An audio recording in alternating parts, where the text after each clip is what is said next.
Okay, so I've gone through recording this I don't know how many times, and every single time I end up making this 15-minute long video of me rambling about this.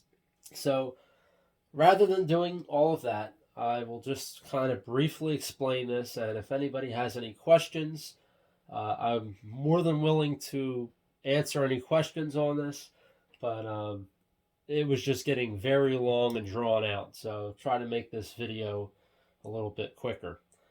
Um, Basically, this motor on this fan, I have three of these 163 fans, and they all have slightly different motors. They're all 1/16 horsepower. They all have a 2.5 microfarad capacitor from the factory. Um, but they have different configurations for the leads. This one is a 3-lead motor. I have one that is a 5-lead and one that is a 6-lead. Now, if anybody has any questions about wiring, I can definitely help you out with that.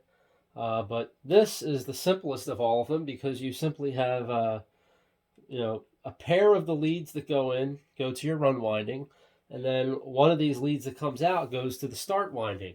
The other end of the start winding gets terminated into the end of one of the run winding. So you have them internally bonded in the motor, and that's why you've only got the 3 leads. So with the 5-lead ones, it's the same thing except the run winding is split into 2 halves, and you have 3 poles on one side and 3 poles on another, and you can wire those in series or parallel to get different speed or voltage combinations. So that's why you'll see the 5 leads. The 6 lead is basically the same as the 5 lead, except the 6 lead gives you access to both ends of the start winding, so you can actually control what direction the motor rotates on a 6 lead motor. With the 3 lead like this and the 5 lead, you're locked into however it's internally connected and designed to run, which for these motors from the shaft end would be counterclockwise.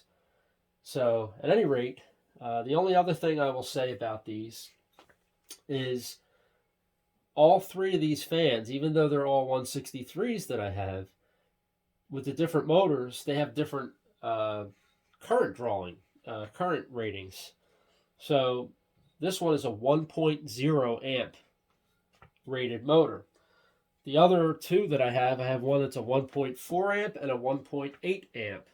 So it's really interesting to see that you've got 3 different fans. They all have the same horsepower, same type motor, same number of slots, everything, same blade.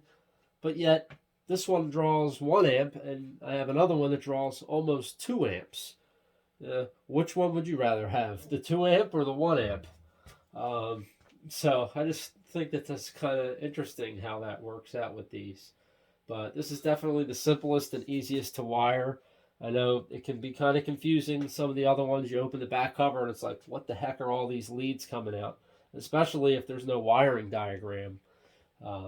There's ways to figure it out with a meter and, checking the resistance between the leads. You can figure it out, but it takes some time, and it's nice when you can just look up a diagram and find it. So, like I said, if anybody has any questions or needs any help either wiring one of these fans or troubleshooting it, I have done a rewind on one of these, and I'm actually in process of doing a second rewind on one of these fans. So, I've definitely seen the ins and outs of these motors.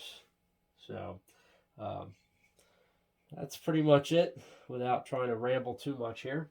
So thank you for watching. I hope you take something useful away from this video.